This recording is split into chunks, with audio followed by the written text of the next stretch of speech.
Assalamualaikum warahmatullahi wabarakatuh. Selamat datang kembali Bapak Ibu Guru semua tentunya di Bimela Channel. Kali ini kita akan melanjutkan kembali latihan-latihan kita dalam menghadapi AKG tahun 2024. Semoga Bapak Ibu semua diberi keberhasilan dan kelancaran. Amin. Allahumma amin. Kali ini masih terkait dengan pedagogi Bapak Ibu ya.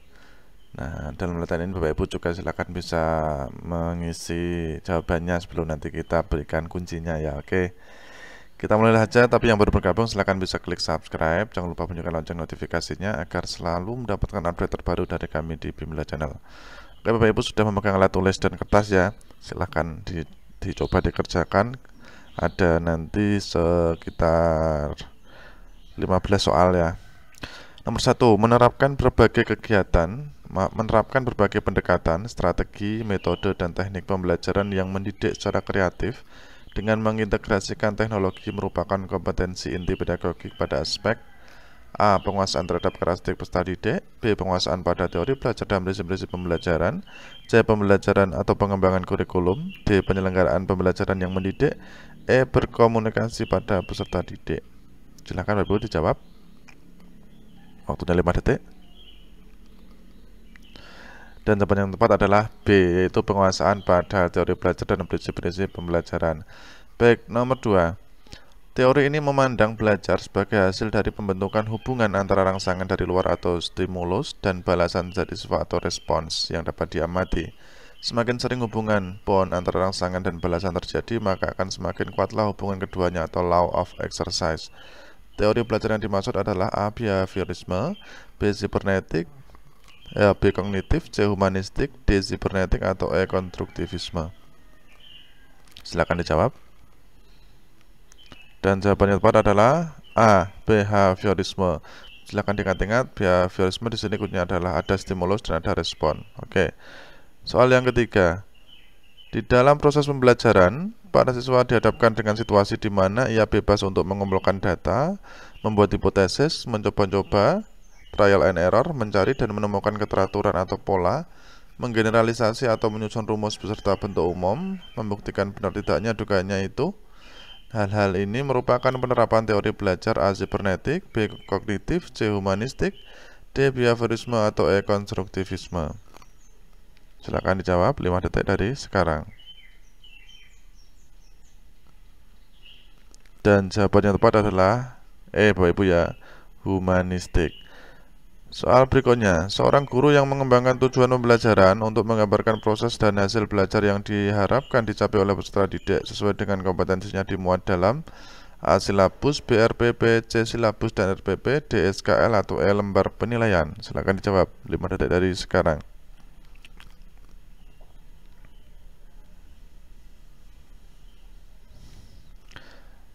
Oke, dan jawaban yang tepat adalah RPP atau rencana pelaksanaan pembelajaran ya, B. Soal kelima, dalam mempersiapkan pembelajaran, seorang guru akan selalu bertemu dengan istilah silabus dan RPP. Silabus dan RPP ini sama-sama sebagai rencana proses pembelajaran. Perbedaannya adalah sebagai berikut. A. Silabus berisi kompetensi dasar, sedangkan RPP mengarahkan kegiatan belajar untuk mencapai kompetensi dasar. B. Silabus bersumber dari standar isi dan standar lulusan, sedangkan RPP bersumber dari standar kompetensi lulusan. Kemudian C.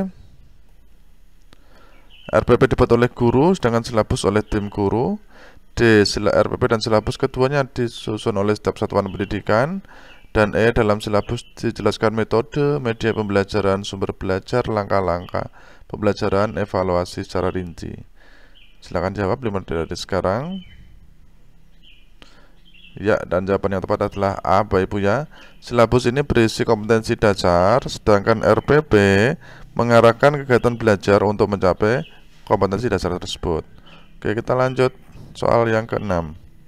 Model pembelajaran yang mempunyai keunggulan antara lain: berpikir dan bertindak kreatif, memecahkan masalah yang dihadapi secara realistis, merangsang perkembangan kemajuan berpikir siswa untuk menyelesaikan masalah yang dihadapi dengan tepat adalah A. Role playing, B. Inquiry, C. Problem solving, D. Picture and picture, atau E. Kontekstual. Silahkan dijawab 5 detik dari sekarang.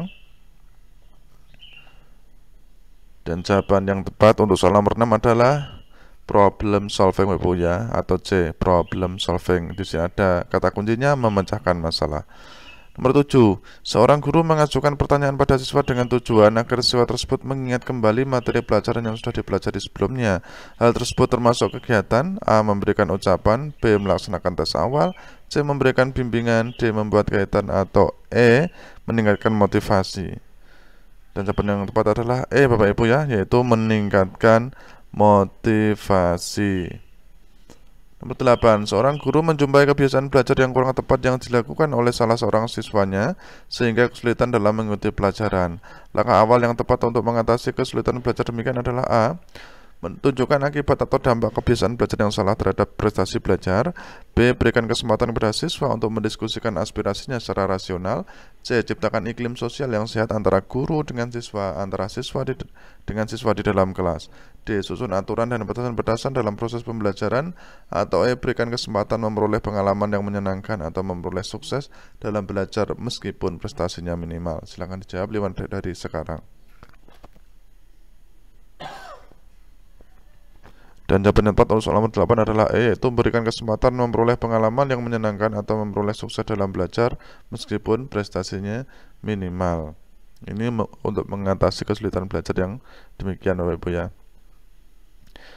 Nomor 9. Faktor yang penting dipertimbangkan oleh seorang guru dalam melaksanakan diskusi pemecahan masalah pada proses pembelajaran adalah A. Waktu yang tersedia untuk melaksanakan diskusi, B. Rumusan masalah yang harus didiskusikan, C. Jumlah peserta didik yang mengikuti pembelajaran, D. Motivasi belajar siswa, atau E. Ruang yang tersedia. Silakan dikerjakan, waktunya 5 detik dari sekarang. Dan jawaban nomor 9 adalah B, Bapak Ibu ya, rumusan masalah yang harus didiskusikan. Soal nomor 10. Seorang guru menjumpai kelas yang motivasi dan prestasi belajar siswanya rendah. Hal utama yang menyebabkan motivasi dan prestasi belajar rendah karena A. Suasana kelas kurang kondusif karena tidak tersedia sarana belajar yang lengkap. B. Siswa pasif dalam belajar dan lebih sering bermain. C. Siswa tidak mendapat bimbingan belajar dari orang tua. D. Pembelajaran kurang menghargai perbedaan individu siswa. Atau E. Siswa cenderung lebih suka belajar dalam kelompok. Silakan dijawab 5 detik dari sekarang. Dan jawaban yang tepat adalah D. Siswa cenderung lebih suka belajar dalam kelompok. Nomor 11. Pada saat mempersiapkan pembelajaran, seorang guru dapat menyusun strategi pembelajaran dan menentukan media yang akan digunakan dalam pembelajaran tersebut. Kemampuan dasar yang harus dimiliki seorang guru terkait dengan keterampilan memilih media pembelajaran adalah A. Guru harus mengetahui latar sosial budaya siswa dan sekolah. B. Guru mengetahui cara mengevaluasi pembelajaran yang ada dengan media tersebut. C. Guru harus memahami karakteristik dari media pembelajaran tersebut. D. Guru harus menyesuaikan diri dengan kemampuan sekolah. Atau E. Guru menyesuaikan dengan materi pembelajaran. Dan jawaban yang tepat adalah C, yaitu guru harus memahami karakteristik dari media pembelajaran tersebut. Soal berikutnya. Seorang guru harus mampu memanfaatkan media pembelajaran dan sumber belajar untuk mencapai tujuan pembelajaran utuh. Pernyataan berikut yang benar terkait dengan media pembelajaran adalah A. Media pembelajaran yang paling baik adalah media yang berbasis TIK. B. Sebuah media dapat digunakan untuk semua kegiatan pembelajaran. C. Semua media pembelajaran sama cara pemanfaatannya. D. Media dapat digunakan sebagai pembawa pesan dalam suatu kegiatan pembelajaran.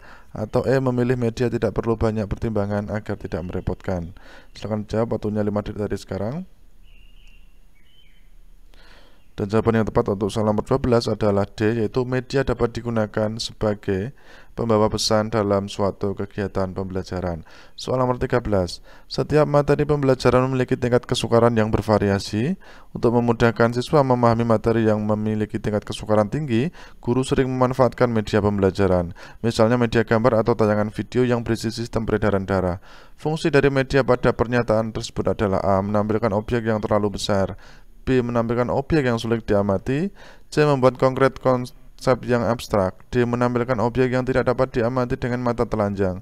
Atau E. Membawa objek yang berbahaya atau sukar didapat di dalam lingkungan belajar. Dan jawaban yang tepat untuk soal nomor 13 adalah ya, sama dengan Bapak Ibu semua ya. Sebenarnya adalah C, yaitu membuat konkret konsep yang abstrak. Nah, demikian Bapak Ibu, sampai soal nomor 13 hari ini ya. Kita lanjut soal nomor 14 di video yang akan datang. Semoga ada manfaatnya. Kurang lebihnya mohon maaf. Akhirul kalam, bila taufiq wal hidayah. Wassalamualaikum warahmatullahi wabarakatuh.